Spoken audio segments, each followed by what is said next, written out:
Welcome to A Christmas Story with me, Big Al. This time, another Santa story written by Russel, Punter and Philip Webb. It's called Santa's Day Off. The story starts at Santa's grotto. Of all the days of the year Santa likes, December 26th the best. It's his day off. Now I can relax. After one tiring Christmas, Santa was ready to put his feet up in front of the fire. Santa snuggled into his armchair and put a slice of Christmas cake by his side. He was just about to take a sip of hot chocolate when two elves burst in. "We can't get into our house," wailed Paddy. "We need your help." "There's a huge polar bear blocking the way," cried Pip. Santa followed the elves to their home. A fierce polar bear was pacing up and down outside. "Food will tempt her away," said Santa. "If only we could reach the sausages in our kitchen," said Pip. Santa had an idea. He climbed up the chimney and squeezed inside. Seconds later, Santa came out with a polar bear cub. "It must have climbed in through the open window," cried Pip. "That's why the mother bear wouldn't let you in," said Santa. "She was protecting her cub." The two bears plodded away happily. "Now I can get back to my cake," said Santa. Santa had just settled back in his armchair when Marco rushed in. "Calm down, Marco," said Santa. "Now what's the matter?" "We accidentally left someone off this year's list," cried the elf. "Look!" "Bring me a bike from the storeroom," sighed Santa. "I'll get my sleigh ready."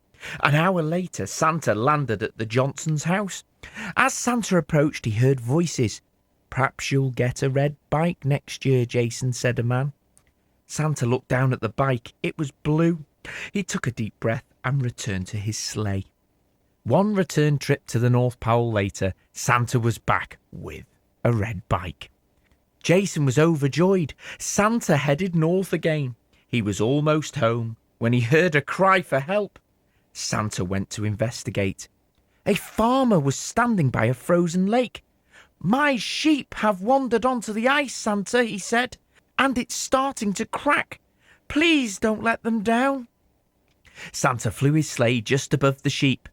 "Hover here, boys," he cried to his reindeer. "Easy does it, Santa," said the farmer. One by one, Santa bundled the sheep into his sleigh. The ice cracked just as Santa lifted up the last one. Santa returned the sheep to the grateful farmer. "One flock safe and sound," Santa said. The farmer said, "Thank you, Santa." Santa was exhausted. When he got home, he staggered into his living room. "My hot chocolate will be cold now," sighed Santa. "And I bet that cake is dry as dust." But he was in for a surprise.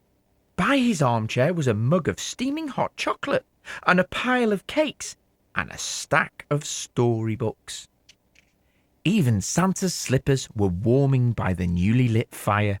Suddenly the elves flooded into the room. "Welcome home, Santa."